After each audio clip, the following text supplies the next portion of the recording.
Rapat terbatas yang hari ini akan dibahas mengenai antisipasi mudik lebaran tahun 2020. Kita perlu siang hari ini membahas secara khusus karena tradisi ini melibatkan mobilitas orang yang sangat banyak.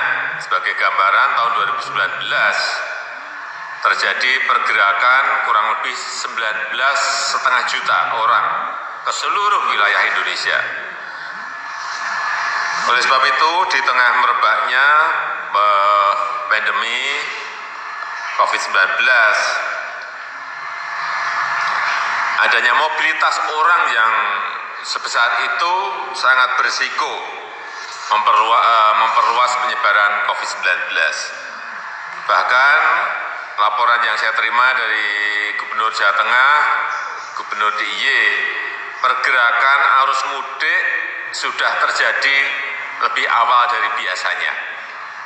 Dan sejak penetapan tanggap darurat di DKI Jakarta, telah terjadi percepatan arus mudik, terutama dari para pekerja informal di Jabodetabek menuju ke Provinsi Jawa Barat, Provinsi Jawa Tengah, dan DIY, serta ke Jawa Timur.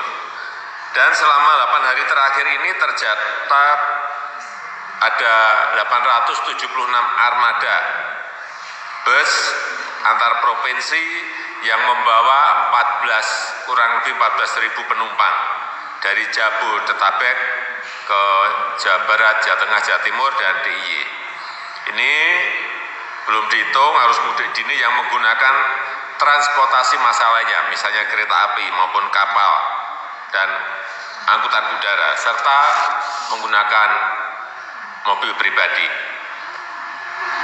Karena itu ada beberapa hal yang ingin saya tekankan. Yang pertama, fokus kita saat ini adalah mencegah meluasnya COVID-19 dengan mengurangi atau membatasi pergerakan orang dari satu tempat ke tempat yang lain.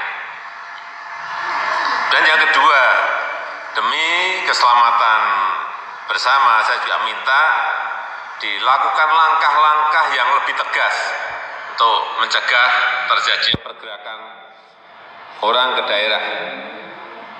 Saya melihat sudah ada himbauan-himbauan dari tokoh-tokoh dan gubernur pada perantau di Jabodetabek untuk tidak mudik.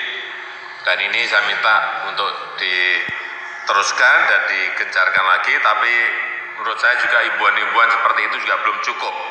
Perlu langkah-langkah yang lebih tegas untuk memutus rantai penyebaran COVID-19 ini. Yang ketiga, saya melihat bahwa arus mudik dipercepat bukan karena faktor budaya, tetapi karena memang terpaksa. Ini yang kira di lapangan. Banyak pekerja informal di Jabodetabek yang terpaksa pulang kampung karena penghasilannya menurun sangat drastis atau bahkan hilang. Tidak ada pendapatan sama sekali akibat diterapkannya kebijakan tanggap darurat, yaitu kerja di rumah, sekolah dari rumah, dan ibadah di rumah. Karena itu saya minta percepatan program sosial safety net, jaring pengaman sosial yang memberikan perlindungan sosial di sektor informal dan para pekerja harian maupun program insentif ekonomi bagi usaha mikro, usaha kecil betul-betul segera dilaksanakan di lapangan. Sehingga para pekerja informal, buruh harian, asuhan, semuanya bisa memenuhi kebutuhan dasarnya sehari-hari. Yang keempat, untuk warga yang sudah terlanjur mudik, saya minta kepada para gubernur, bupati, dan wali kota meningkatkan pengawasannya. Pengawasan di wilayah masing-masing sangat penting sekali. Saya sudah menerima laporan dari Gubernur Jawa Tengah, Gubernur DIY, bahwa di provinsinya sudah menerapkan protokol kesehatan yang ketat, baik di desa maupun di kelurahan bagi para pemudik. Ini saya kira juga inisiatif yang bagus. Saya juga peringatkan agar dilakukan secara terukur. Jangan sampai menimbulkan juga langkah-langkah penyaringan atau screening yang berlebihan bagi pemudik yang terlanjur pulang kampung. terapkan protokol kesehatan dengan baik sehingga memastikan bahwa kesehatan para pemudik itu betul-betul memberikan keselamatan bagi warga yang ada di desa. Saya rasa itu sebagai pengantar yang bisa saya sampaikan.